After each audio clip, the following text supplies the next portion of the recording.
Hello दोस्तों, कैसे हो आप सब। आई होप आप सब अच्छे होंगे। मैं आपका दोस्त पवन मेहरा स्वागत करता हूं आपका my YouTube channel Pawan sir academy में। दोस्तों, कुछ टेक्निकल प्रॉब्लम की वजह से मैं वीडियो नहीं बना पा रहा हूं, लेकिन अब डेली अपडेट्स के लिए जुड़े रहिए हमारे चैनल पवन सर एकेडमी के साथ। तो दोस्तों, पिछले संविधान के पार्ट में हमने बात की थी कि किसने सबसे पहले संविधान सभा के गठन की मांग की थी और किस मिशन के तहत संविधान सभा का गठन हुआ था। और 3 जून 1947 को लॉर्ड माउंटबेटन योजना द्वारा भारत का विभाजन किया गया था। तो चलिए अब बात करते हैं इसके नेक्स्ट पार्ट के बारे में। तो दोस्तों, अगर बात करें 15 अगस्त 1947 की, तो 15 अगस्त 1947 को भारत को स्वतंत्र व संपूर्ण राष्ट्र घोषित कर दिया गया था। और 15 अगस्त 1947, तो 14 अगस्त 1947 को पाकिस्तान को और 15 अगस्त 1947 को भारत को, यानी कि 14 अगस्त 1947 को पाकिस्तान को एक स्वतंत्र देश बना दिया गया था और 15 अगस्त 1947 को भारत को एक स्वतंत्र देश बना दिया गया था। अब बात करते हैं प्रथम गवर्नर जनरल। तो लॉर्ड माउंटबेटन ने भारत विभाजन की माउंटबेटन योजना पेश की थी और यही भारत के यानी स्वतंत्र भारत के प्रथम गवर्नर जनरल बने थे। तो लॉर्ड माउंटबेटन स्वतंत्र भारत के प्रथम गवर्नर जनरल बने थे। और पंडित जवाहरलाल नेहरू भारत के प्रथम प्रधानमंत्री बने थे। तो अब बात करते हैं अभी तक कहीं भी डॉक्टर भीमराव अंबेडकर का नाम नहीं आया। तो डॉक्टर भीमराव अंबेडकर के बारे में बात करते हैं। तो दोस्तों, सबसे पहले डॉक्टर भीमराव अंबेडकर बॉम्बे से चुनाव लड़ते हैं, लेकिन वह ये चुनाव हार जाते हैं और उसके बाद वह मुस्लिम लीग की सहायता से जैसूर खुलना, जो कि बांग्लादेश में पड़ता है वर्तमान में, तो पहले यह पूर्वी पाकिस्तान में आता था। तो जैसूर खुलना जो पूर्वी पाकिस्तान का एक जगह थी, वहाँ से डॉक्टर भीमराव अंबेडकर चुनाव लड़ते हैं मुस्लिम लीग की सहायता से और जीत जाते हैं। अब उसके बाद दोस्तों क्या होता है, क्योंकि अब भारत और पाकिस्तान अलग अलग देश बन चुके हैं, तो जो जैसूर खुलना है वो अब किस में चला जाता है, पूर्वी पाकिस्तान यानी कि पाकिस्तान में चला जाता है। अब डॉक्टर भीमराव अंबेडकर के लिए समस्या पैदा हो जाती है। तो अब क्या करते हैं, संविधान सभा के एक सदस्य, जिन्हें संविधान का संवैधानिक सलाहकार भी कहा जाता है, डॉक्टर बी एन राव। तो डॉक्टर बी एन राव उस समय एक बॉम्बे में प्रधानमंत्री का पद हुआ करता था। तो उस समय बीजी खैर बॉम्बे के प्रधानमंत्री हुआ करते थे। तो उनको एक पत्र लिखते हैं कि डॉक्टर भीमराव अंबेडकर का हमारे संविधान निर्माण में कितना महत्वपूर्ण योगदान है और शायद उनके बिना संविधान की कल्पना नहीं की जा सकती। तो बाद में संविधान सभा के एक सदस्य M R Jayakar doctor Bhimrao Ambedkar के लिए अपनी सीट खाली करते हैं और जहां से डॉक्टर भीमराव अंबेडकर चुनकर संविधान सभा में आते हैं। तो अगर आपसे पूछा जाता है कि डॉक्टर भीमराव अंबेडकर का निर्वाचित क्षेत्र या निर्वाचन क्षेत्र क्या था, तो क्या था, आप करोगे बॉम्बे। अब बात करते हैं दोस्तों प्रारूप समिति यानी ड्राफ्टिंग कमेटी के बारे में। तो 29 अगस्त 1947 को संविधान सभा के लिए प्रारूप समिति का गठन किया गया था, जिसका काम संविधान का प्रारूप तैयार करना था। तो अगर इसमें बात करें सदस्य, तो इसमें 7 सदस्य लिए गए थे, जिसमें डॉक्टर भीमराव अंबेडकर को इसका अध्यक्ष बनाया गया था। और इस समिति ने अपना पहला प्रकाशन फरवरी 1948 में पेश किया था। और बात करते हैं प्रारूप तैयार करने में कितना समय लिया था, लगभग 6 माह से भी कम इसने इसका प्रारूप तैयार करने में समय लिया था। और अगर इसकी अपनी बैठकों की बात करें प्रारूप समिति की, तो कुल 41 बैठकें इन्होंने की थी। अब बात करते हैं सीटों का बंटवारा। तो दोस्तों, अब भारत और पाकिस्तान अलग अलग देश हो चुके हैं। तो अब 31 दिसंबर 1947 को सीटों का पुनः बंटवारा किया जाता है। तो भारत से 299 सीटें निर्धारित की जाती है, जिसमें से 229 सीटें भारतीय प्रांत, क्योंकि अब ब्रिटिश शासन बिल्कुल समाप्त हो चुका है, अब भारत का शासन हो चुका है। तो 229 सीटें अब भारतीय प्रांत से ली गई और जो बाकी 70 सीटें देसी रियासतों से ली गई थी। अब बात करते हैं दोस्तों संविधान सभा, जो संविधान बना था उसके निर्माण में कितना समय लिया गया था। तो 2 साल 11 माह 18 दिन संविधान के निर्माण में समय लिया गया था। और इसमें लगभग कुल 11 बैठकें की गई थी। तो 11 बैठकें संविधान सभा के जब बैठकें हो रही थी तो उसमें कुल कितनी बैठकें हुई थी? 11। और अगर बात करें इसके प्रारूप पे विचार, तो 114 दिन इसके प्रारूप पे विचार किया गया था। अब बात करते हैं दोस्तों खर्च की, तो कितना खर्च हुआ था? तो लगभग 63,96,729 यानी कि लगभग 64 लाख के आसपास इसमें खर्च आया था। तो अगर बात करें कुल बैठ के, तो 11 बैठ के 114 दिन प्रारूप पे विचार और लगभग 63,96,729 यानी कि 64 लाख इसमें खर्च आया था। तो आप बात करते हैं अंतिम बैठक कब हुई थी?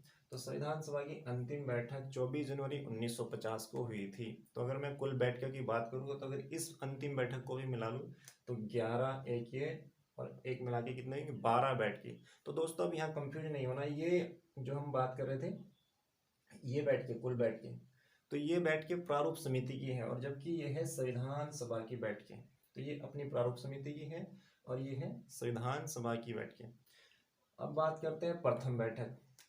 तो दोस्तों 9 दिसंबर 1946 को जब संविधान सभा की प्रथम बैठक हुई थी, जिसमें सच्चिदानंद सिन्हा को अस्थायी अध्यक्ष चुना गया था, तो उसमें 9 महिलाओं ने भाग लिया था। और अगर कुल महिलाओं की बात करें तो संविधान सभा में कुल 15 महिलाएं सम्मिलित थी। और अगर पूछा जाता है कौन एकमात्र मुस्लिम महिला थी, तो एकमात्र मुस्लिम महिला बेगम अय्याज रसूल थी।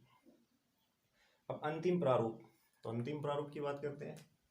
तो 4 नवंबर 1948 को संविधान सभा द्वारा संविधान का अंतिम प्रारूप पेश किया गया था, यानी कि संविधान पहली बार इसी दिन पढ़ा गया था। तो अगर आपसे पूछा जाता है संविधान पहली बार कब पढ़ा गया था, तो 4 नवंबर 1948 को संविधान पहली बार पढ़ा गया था। इसके बाद बस तो बात करते हैं संविधान कब अपनाया गया। तो 26 नवंबर 1949 को भारतीय संविधान क्या हो गया, बनकर तैयार हो गया था, और इसी दिन संविधान सभा द्वारा अपनाया गया था और आंशिक रूप से लागू किया गया था। अब बात करते हैं हस्ताक्षर कितने सदस्यों ने किया था। तो दोस्तों अभी बात की थी हमने, कुल सीटें कितनी थी? 299। तो उस समय 299 सीटों में से संविधान सभा में 284 सदस्य उपस्थित थे। 284 सदस्य उपस्थित थे, तो इन्हीं 284 सदस्यों ने संविधान पर हस्ताक्षर किए थे। तो अगर आपसे पूछता है कितने सदस्यों ने हस्ताक्षर किए थे, तो 284 सदस्यों ने। तो अब बात करते हैं दोस्तों अनुच्छेद। तो संविधान में 395 अनुच्छेद, 8 अनुसूचियां और 22 भाग है। तो संविधान में दोस्तों 395 अनुच्छेद, 8 अनुसूचियां और 22 भाग है।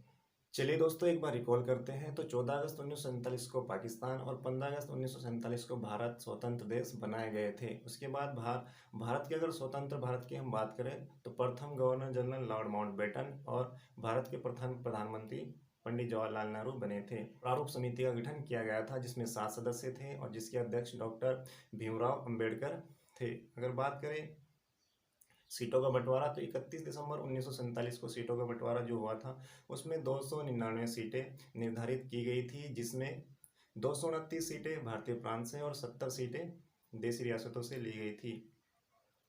तो अगर बात करें समय कितना लिया गया था, तो 2 वर्ष 11 माह और 18 दिन संविधान के निर्माण में समय लिया गया था, जिसमें कुल 11 बैठकें की गई थी और 114 दिन इसके प्रारूप पर विचार किया गया था, और लगभग 63,96,729 यानी कि 64 लाख इस पे खर्च आया था। अगर बात करें अंतिम बैठक, तो 24 जनवरी 1950 को इसकी अंतिम बैठक हुई थी, और प्रथम बैठक में 9 महिलाओं ने भाग लिया था, और वैसे कुल संविधान सभा में 15 महिलाएं सम्मिलित थी। अब बात करें नेक्स्ट एकमात्र मुस्लिम महिला, तो बेगम अय्याज रसूल। और 4 नवंबर 1948 को संविधान सभा द्वारा अंतिम प्रारूप पेश किया गया था संविधान का, यानी कि इसी दिन संविधान पहली बार पढ़ा गया था। और 26 जनवरी 1949 को हमारा संविधान सभा द्वारा भारतीय संविधान अपनाया गया था, और इसी दिन संविधान आंशिक रूप से लागू किया गया था। तो संविधान में 395 अनुच्छेद, 8 अनुसूचियां और 22 भाग है। चलिए दोस्तों अब बात करते हैं, कुछ आलोचकों ने संविधान की आलोचना की है। तो संविधान की आलोचना के बारे में बात करते हैं। तो सबसे पहले हम बात करते हैं चर्चिल की। तो चर्चिल ने कहा है कि जो संविधान सभा थी ये एक जाति की संस्था है। संविधान सभा एक जाति की संस्था है। जब मुस्लिम लीग ने संविधान सभा का बहिष्कार किया था तो इन्होंने कहा था कि संविधान सभा एक ऐसा विवाह है जिसकी दुल्हन ही गायब है। हम बात करते हैं दोस्तों सर जॉन साइमन, इन्हें लॉर्ड वाइस्काउंट भी कहा जाता है। इन्होंने कहा है कि संविधान सभा हिंदुओं की संस्था है, संविधान सभा हिंदुओं की संस्था है। इसके बाद ब्रिटेन के एक संविधान विशेषज्ञ है जिनका नाम है ग्रेनविले ऑस्टिन, तो इन्होंने कहा है कि सभा ही कांग्रेस है, सभा ही कांग्रेस है और कांग्रेस ही भारत है, क्योंकि कांग्रेस का उस समय संविधान सभा में सबसे अधिक प्रतिनिधित्व था। तो बात करते हैं इनकी पुस्तक के बारे में। तो इन्होंने दोस्तों Indian constitution corner stone of the nation, Indian constitution corner stone of the nation पुस्तक लिखी है। बात करते हैं दोस्तों निराजुद्दीन अहमद, निराजुद्दीन अहमद ने कहा है कि जो संविधान सभा है ये एक अपवन समिति है, क्योंकि अमेरिका के संविधान जो निर्माता थे उन्होंने मात्र 4 महीने में ही अमेरिका का संविधान लिख दिया था। तो इसलिए इन्होंने कहा है कि हमारे संविधान बनाने में ज़रूरत से ज़्यादा समय लिया गया है। बात करते हैं दोस्तों संविधान का पिता या आधुनिक भारत का मनु, संविधान का पिता या आधुनिक भारत का मनु किसे कहा जाता है? तो डॉक्टर भीमराव अंबेडकर को, डॉक्टर भीमराव अंबेडकर को। अगर बात करते हैं संविधान सभा ने प्रतीक या मोहर के रूप में किसे अपनाया है? तो अपनाए हाथी, यानी प्रतीक के रूप में, यानी जो मोहरों पे सिंबल होता है, प्रतीक होता है, वो किसका होता है? हाथी का। तो अगर बात करते हैं दोस्तों, अगर पूछा जाता है संवैधानिक सलाहकार यानी कानूनी सलाहकार, संविधान सभा के संवैधानिक सलाहकार कौन थे? तो sir BN. Rao, sir BN. Rao. इसके बाद बात करते हैं सचिव की, तो सचिव कौन थे? एच.वी. एंगर, तो संविधान सभा के सचिव थे एच.वी. एंगर। अगर मुख्य प्रारूपकार यानी चीफ ड्राफ्टमैन की बात करें तो वो थे एल.एन. मुखर्जी, एल.एन. मुखर्जी। और प्रमुख सुलेखक की बात करें यानी कैलीग्राफर, तो प्रेम बिहारी नारायण रायजादा, प्रेम बिहारी नारायण रायजादा। तो शैली की बात करें किस शैली में लिखा गया था? तो प्रवाहमय शैली, इसे बोलते हैं इटैलिक शैली, इटैलिक शैली। और किस, ये हाथों द्वारा यानी हस्तलिखित था, तो हाथों द्वारा लिखा गया था। और दोस्तों अगर बात करें मूल संविधान पूरी तरह अंग्रेजी में लिखा गया है। अब इस संविधान का जो हिंदी में अनुवाद यानी हिंदी संस्करण हाथों से लिखा था, यानी हिंदू संस्करण का लेखन का काम किया था, वो किया था वसंत कृष्ण ने, वसंत कृष्ण ने। तो अगर बात करें हम डॉक्टर राजेंद्र प्रसाद, तो अंबेडकर को कुछ व्यक्तियों द्वारा उपनाम दिए गए हैं। तो अगर मैं बात करूं डॉक्टर राजेंद्र प्रसाद की, तो डॉक्टर राजेंद्र प्रसाद ने कहा था कि जिस प्रकार एक हवाई जहाज को चलाने के लिए एक दक्ष पायलट की जरूरत होती है, तो उसी प्रकार अंबेडकर ने संविधान को जो बनाया वो एक दक्ष पायलट की तरह बनाया। तो यानी कि अंबेडकर को दक्ष पायलट कहा डॉक्टर राजेंद्र प्रसाद ने। और एक अगर बात करें हम के.वी. राव, तो के.वी. राव, तो इन्होंने भी क्या कहा है? इन्होंने कहा कि अंबेडकर संविधान के जनक और जननी हैं, अंबेडकर संविधान के जनक और जननी हैं। तो आई होप दोस्तों आपको वीडियो अच्छी लगी। यदि वीडियो आपको अच्छी लगी हो तो शेयर करें और कमेंट करें और साथ ही सब्सक्राइब भी करें। तब तक के लिए जय हिंद, जय भारत।